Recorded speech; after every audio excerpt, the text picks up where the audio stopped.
What if the worst betrayal of your life didn't start with money, but with a pattern you were taught to tolerate? My name is Celeste Garrison. I'm 34 years old.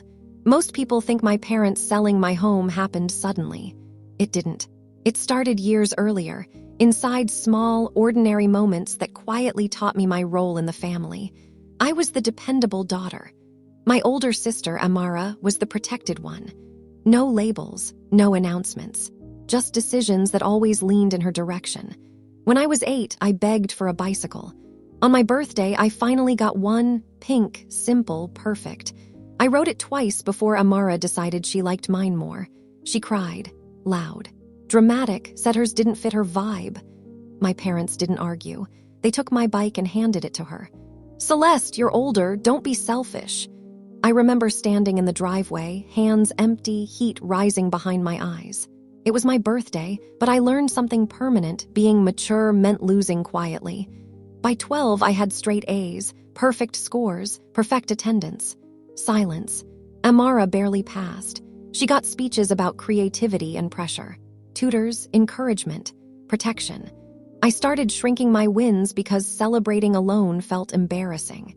At 17, I worked double shifts to save $1,200 for a laptop for college applications.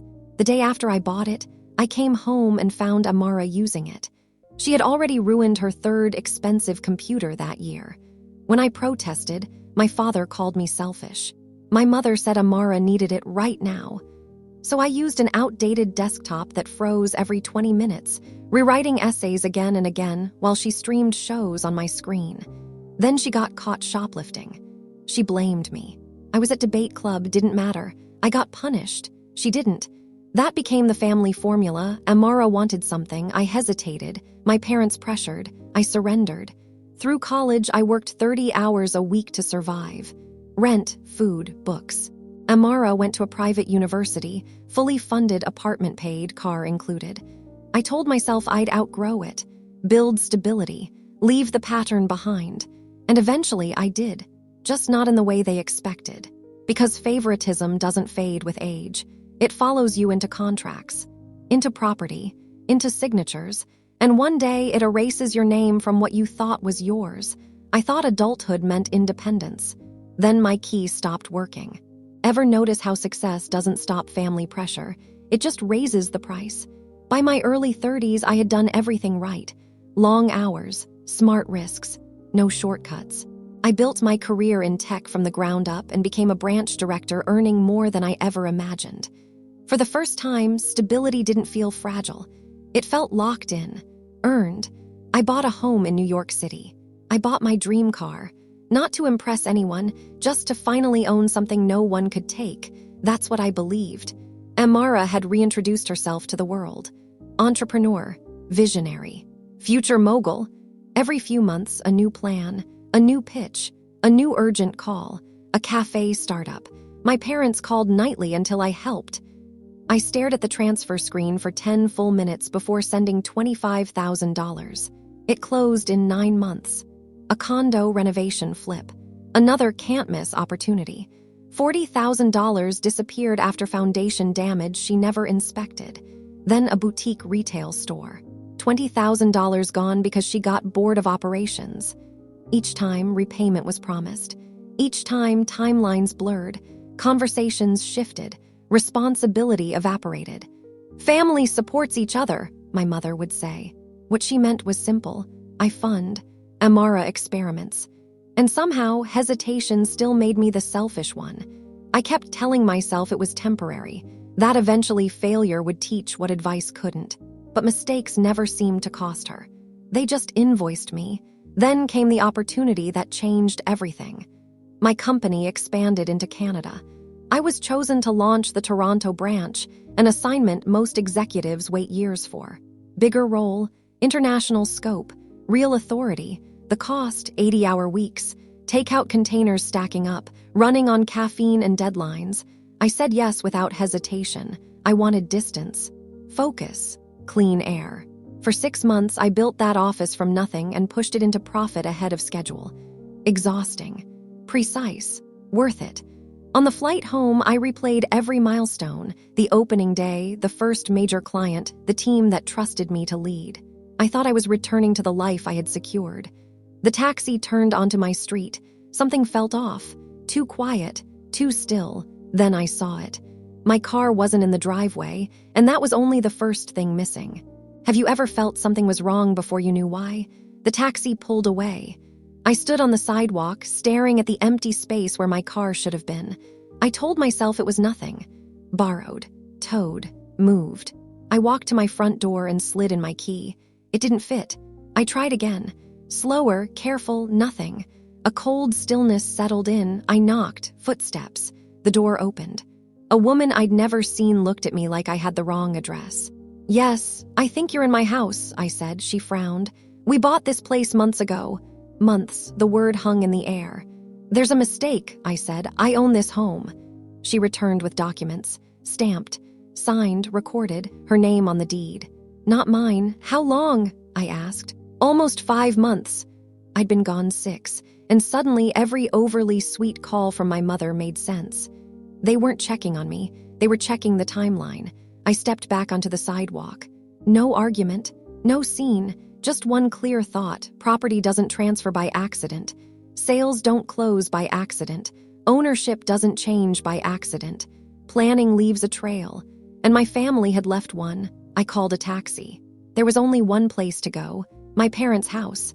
The porch light was still on, the paint still peeling. The same front steps I grew up climbing. I knocked. Locks turned. The door opened. Their surprise flickered, then vanished. Recognition replaced it. Like they knew this moment would come, just not tonight. I stepped inside. I didn't ask if they sold my house. I asked why they thought I wouldn't fight back. Ever walk into a room and realize everyone else already knows the script? The door opened wider. I stepped inside without waiting. Same furniture, same family photos, same air, different truth. "Celeste," my mother said carefully, voice too soft to be natural. "You're back early. Not how was your flight, not we missed you, early." "You sold my house," I said. No one rushed to deny it. My father exhaled slowly, like I was being unreasonable. "It's not what you think." I held his gaze. "Then explain what I'm seeing." A pause, a look passed between them, silent coordination. "We leveraged your assets," he said. "Temporary liquidity, an investment move." Corporate language, sanitized theft. "You sold my home," I repeated. My mother clasped her hands. "It was for Amara. This opportunity is different. Timing matters." Of course it was. "How much?" I asked. Another pause. 800,000, my father said quietly. "House, car, equity liquidated." "For stocks?" I asked. "For growth," my mother corrected. The front door opened behind me. Heels crossed the floor. "Amara, Celeste, you're home sooner than we thought." Polished tone, relaxed posture, designer bag on her shoulder. "Stop," I said. "I know." Her expression flattened. "Then don't be dramatic. You make $500,000 a year. Buy another one." Another one, like homes were replaceable, like trust was. "You used my name," I said. "My property, my absence." "Mom and Dad are co-owners," she replied. "Estate planning. Your idea. Years ago, I gave them partial ownership for tax reasons. Selling still required me. My signature. Airport paperwork flashed in my mind. Stacks of pages, rushed goodbyes. Routine authorizations. Buried inside power of attorney. "You tricked me," I said. "It's family," Amara replied smoothly. "We help each other." There it was again. The word they used when they meant, "You owe us." I looked at all three of them. "For once," I said quietly, "you miscalculated." They thought I'd argue. I was already planning my next call. Truth doesn't rush, it waits. Then it lands all at once. I didn't go home that night. I checked into a hotel, set my suitcase by the wall, and stared at the city lights flickering through the window. Then I called Jacob. We met in law school years ago. Same study group. Same habit of highlighting case files in different colors. He still did that. Facts first. Reactions later. I told him everything: the deed, the sale, the rushed paperwork at the airport, the authority I never meant to give away. He didn't interrupt, just typed. Verified, cross-checked. Property records, transfer dates, authorization trail. By midnight, the shape of it was clear. My home had been listed just over 2 weeks after I left the country. My car sold 3 weeks later. More than $800,000 redirected into a new brokerage account under Amara's name. Clean execution. Quiet movement. The notarization was the fracture point. Wrong location stamp. Questionable witness. My signature validated while I was overseas. Jacob leaned back slightly. "This isn't family conflict," he said. "It's felony fraud." The word didn't echo. It settled into place. Filings began the next morning. Criminal complaints, civil claims, asset freeze motions. No warnings, no emotional meetings, just process moving forward. They responded the only way they knew how, calls layered with guilt, messages framed as concern. I let everything go to record. Weeks passed in depositions and document requests. Paper replaced arguments. Evidence replaced volume. Transaction histories, message logs, authorization gaps. A pattern now undeniable. When the ruling came, it was brief. Power of attorney, invalid. Property sale, unlawful, funds recoverable.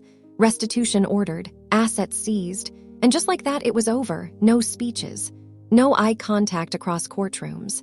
No dramatic collapse. Just a clerk stamping the file closed. People later asked if it felt like revenge. It didn't. Revenge is loud, emotional, temporary. This was correction. For years, I was the reasonable one, the flexible one, the one who absorbed the cost to keep peace. Not anymore. Some endings don't explode. They finalize. I didn't lose a family. I lost permission to be used. And once that permission is gone, there's nothing left to take.